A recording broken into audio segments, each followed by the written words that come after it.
kita akan punya mobil buatan Indonesia dalam 3 tahun yang akan datang. Halo Sobat Nalar, selamat datang di episode terbaru Ngobrol Nalar, di mana logika dalam berpikir kita kedepankan dan janji politik kita bongkar satu persatu lebih dalam. Dan kali ini kita bahas topik panas dari Istana Negara.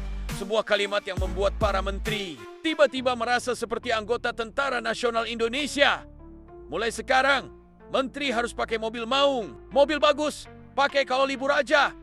Boom! Seketika hilang rencana para menteri untuk beli mobil Mercedes-Benz. Ya, itu dia suara lantang Presiden Prabowo Subianto di sidang Kabinet Paripurna. Dan gak cuma itu, beliau juga mengatakan, dalam 3 tahun ke depan, Indonesia bakal punya mobil buatan dalam negeri sendiri.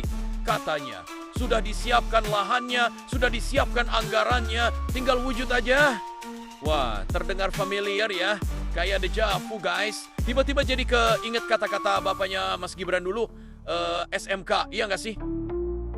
Nah, rakyat nalar, mari kita bedah pelan-pelan. Ya pelan-pelan aja, kalau ngebut takutnya nubruk. Oke, ketika Presiden Prabowo bilang semua menteri harus pakai maung, kita sempat mikir, ini langkah cinta produk dalam negeri atau justru cinta produk dalam kabinet? Karena jujur aja, kalau kita lihat sejarahnya, maung itu kendaraan produksi PT Pindad ya kan? Dibuat untuk kebutuhan militer.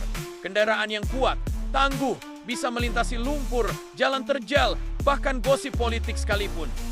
Tapi apakah maung ini memang disiapkan untuk rakyat biasa atau cuma untuk pejabat yang ingin tampil gagah saat rapat kabinet doang? Coba bayangkan deh, rakyat antri beli beras SPHP di pasar, sementara di depan kantor kementerian, deretan mobil maung sedang diparkir sejajar. Mirip banget kayak sisir kutu nenek-nenek. Jadi, kalau itu bukan simbol nasionalisme, mungkin itu simbol kemewahan dengan bumbu patriotisme. Sekarang kita masuk ke kalimat ini. 3 tahun lagi, Indonesia akan punya mobil buatan dalam negeri. Nah, ini dia kalimat yang bikin harapan rakyat melonjak lebih cepat. Ibarat olahraga, olahraganya lari pagi di CFD, tapi tiba-tiba lihat ada tukang ketoprak telur di dekat portal. Nah kan fix gagal diet, ujung-ujungnya itu olahraga cuma flexing doang guys.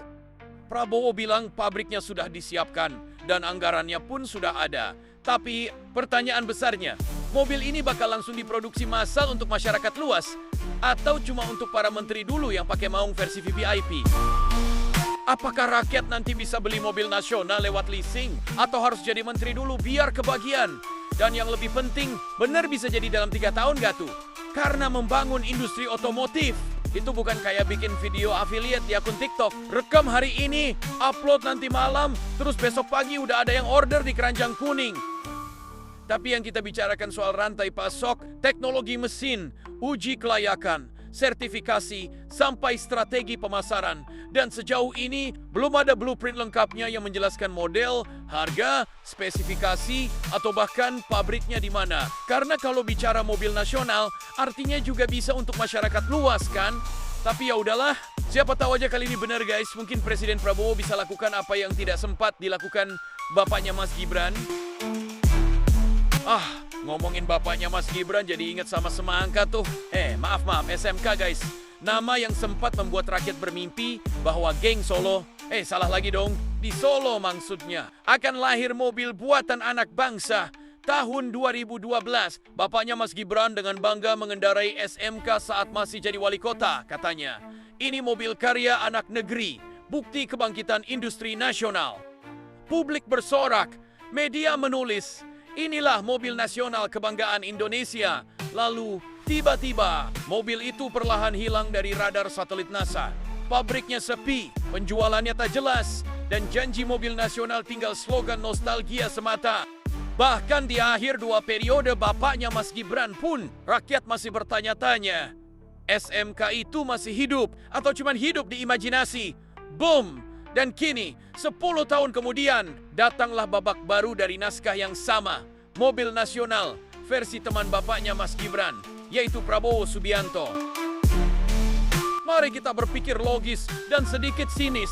Gak apa-apa kan ya? Bukan pesimis kok. Oke, kalau mobil nasional itu nanti benar-benar lahir, bagus. Tapi kalau hanya jadi kendaraan pejabat, ya sama aja bodong. Kayak SMK yang hanya nongol di seremoni doang. Terus, kalau rezim berganti gimana? Tenggelam lagi namanya. Iya begitu. Duh, capek banget ya guys kalau gitu jadi rakyat Indonesia tuh. Karena sejatinya, rakyat nggak butuh lihat mobil nasional di istana. Rakyat butuh mobil nasional yang bisa dipakai aktivitas dengan penuh kebanggaan. Bukan hanya difoto di depan istana sambil bilang, kita cinta produk dalam negeri. Aduh, lagu lama kaset kusut kalau begitu mah guys. Kembali lagi membuat mobil nasional itu bukan cuma soal niat guys, tapi soal kapasitas industri dan ekosistem. Kita memang sudah punya PT Pindad, PT Inka, dan kerjasama dengan Hyundai, Wuling, sampai BYD ada kok. Tapi rantai pasok lokal kita belum sekuat itu. Mulai dari komponen, baterai, mesin, sebagian besar masih impor coy. Nah, riset dari Kementerian Perindustrian sendiri aja bilang, untuk membangun industri otomotif yang murni nasional itu butuh waktu 5-10 tahun. Artinya, mampukah dalam waktu 3 tahun? Jawaban logisnya tidak. Jadi kalau targetnya 3 tahun, ya mungkin mobilnya bisa muncul, tapi lebih mirip prototipe percobaan, bukan produk massal. Kayak mobil konsep di pameran otomotif, yang lebih sering jadi pajangan daripada jadi kenyataan.